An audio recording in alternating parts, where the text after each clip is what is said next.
મચ્છુ કાંઠો ને મોરબી, મચ્છુ કાંઠો ને મોરબી ને વચમાં વાંકાનેર, ઈ નરપટાધર નીપજે ઈ પાણી હુંદો ફેર. વાંકાનેરની શું વાત કરવી, એમાં વાંકાનેર રેલવે સ્ટેશન તમે અત્યારે સપ્તરંગી જે ભગવતી ગરબી મંડળ રેલવે સ્ટેશનની બરાબર સામે લોકો શેડમાં 1959માં જેની સ્થાપના કરવામાં આવેલી અને રેલવેના જે કર્મચારીઓ દ્વારા ચાલતી આ ગરબી એક અત્યારે ભવ્ય અને દિવ્ય ગરબી બની ગઈ છે, જેની અંદરમાં જે રોશની તમે જોશો તો વાંકાનેરની ઘણી બધી ગરબીઓ છે, પણ એમાંની સૌથી શ્રેષ્ઠ જો ગરબી કહી શકાય તો આ ભગવતી ગરબી મંડળ એક સરસ મજાની આ રોશનીથી ઝગમગે છે. એની અંદરમાં તમે જોશો તો તમને ઘણા બધા એમાં તારલા જ ઘોણે, એમાં ટમટમતા તારલા ઘોણે આખી ગેલેક્સી જે તારલાઓની જેમ ટમટમે એમ ટમટમતી હોય છે. મા ભગવતીની તમે ખાલી મૂર્તિ જોવો તો પણ તમને એમ થાય કે ના ખરેખર મા ભગવતી સાક્ષાત બિરાજમાન હોય. અને જે મા ભગવતી ગરબી મંડળ જે છે એ પણ સરસ મજાની એની અંદરમાં 2 વિભાગ કરવામાં આવ્યા છે. એક ગરબી છે અને એક સ્ટેજ છે, જેની અંદરમાં અત્યારે હું આપને ગરબી બતાવી રહ્યો છું, જે મા ભગવતીની સ્થાપના કરી છે એ બતાવું છું અને આખો એનો તમને ચક્કર લગાવી અને બતાવું છું કે જે વાંકાનેરની જે શ્રેષ્ઠ જે ગરબીઓ છે એમાંની શ્રેષ્ઠ જો હોય તો શ્રી વાંકાનેર લોકો શેડની શ્રી ભગવતી ગરબી મંડળ છે. આજે થોડીક એમાં ઓછપ આવી છે, ઝાખપ આવી છે, પણ મા ભગવતી જો સાક્ષાત બિરાજમાન છે તે આજે ત્યાં એમ થાય કે ના ખરેખર લોકો શેડની અંદરમાં ભગવતી સાક્ષાત જો રમવા આવ્યા હોય એવી તમને અનુભૂતિ થતી હોય તો તે તમને વાંકાનેરની લોકો શેડની મા ભગવતી ગરબી મંડળ તમને જોવા મળે છે. અને હું આખું તમને ચક્કર લગાવીને આખું બતાવું છું કે મા ભગવતી ગરબી મંડળની કેટલી સરસ મજાની જે ગરબી છે એની કેવી સારી મજાની ગરબી છે એની તો હું તમને એક ઝાંખી બતાવું છું. અને આજે હું તમને બતાવવાનો છું કે ખરેખર જે લોકો શેડ છે એ કેટલું સરસ મજાનું એક હતું અને આજે ત્યાં ગરબી પણ હજી ખૂબ સારી લેવાય છે. જો હું એક આખીની રોશની બતાવી રહ્યો છું, જે લોકો શેડની જે ગરબી જે છે એની અંદરમાં કેટલી સરસ મજાની લાઇટિંગો છે, એની રાઉન્ડ કેટલો સરસ છે અને ઉપર કલરફુલ એના જે બધા લાઇટિંગો રાખી છે એની પણ હું તમને નજારો બતાવું છું, તમે જુઓ.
નામ R.H. જાડેજા, રાજેન્દ્રસિંહ હિંમતસિંહ જાડેજા, શ્રી ભગવતી ગરબી મંડળ લોકો શેડ રેલવે કોલોની વાંકાનેર, જેની સ્થાપના 1959થી થઈ હતી, ત્યારથી કરીને અત્યાર સુધી રાબેતા મુજબ ગરબી ચાલુ છે.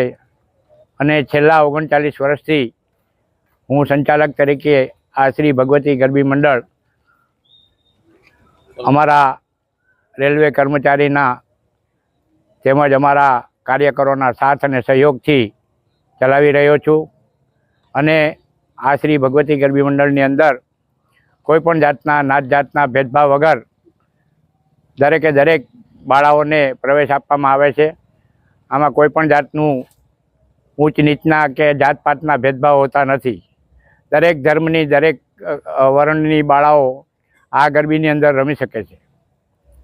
આ ગરબીમાં ઘણા ચડાવ ઉતાર આવ્યા. છેલ્લે અમારો લોકો શેડ બંધ થવાથી આ શ્રી ભગવતી ગરબી મંડળમાં થોડી નિરાશાજનક સ્થિતિ ઊભી થઈ, પરંતુ મા ભગવતીની કૃપાથી અને મા ભગવતીની મહેરબાનીથી આવી જ રીતે આ ભગવતી ગરબી મંડળ દિન પ્રતિદિન પ્રગતિ કરી રહ્યું છે. શ્રી ભગવતી ગરબી મંડળની અંદર જે બાળાઓ તેમના અવનવા રાસ ગરબા, પ્રાચીન અને અર્વાચીન રાસ ગરબા જે રજૂ કરે છે તે ખૂબ જ ઘણા પ્રશંસનીય હોય છે. આજે કયો રાસ છે? આજે અમારા શ્રી ભગવતી ગરબી મંડળની અંદર બાળાઓનો તલવાર રાસ રજૂ કરવામાં આવશે. અને આવતીકાલે અમારા શ્રી ભગવતી ગરબી મંડળની અંદર ખોડિયાર માતાજીની સાતેય બહેનો સાથેની સવારી તેમજ રાક્ષસોનો સંહારનો કાર્યક્રમ પણ રાખવામાં આવશે. સાથે સાથે નવદુર્ગા માતાજીની સવારી, બુગી ઉગી, ચંડમુંડનો સંહાર, આવા ઘણા બધા ધાર્મિક પ્રોગ્રામો અમારા ગરબી મંડળની બાળાઓ રજૂ કરે છે, જે ખૂબ જ પ્રશંસનીય અને પ્રશંસાને પાત્ર હોય છે.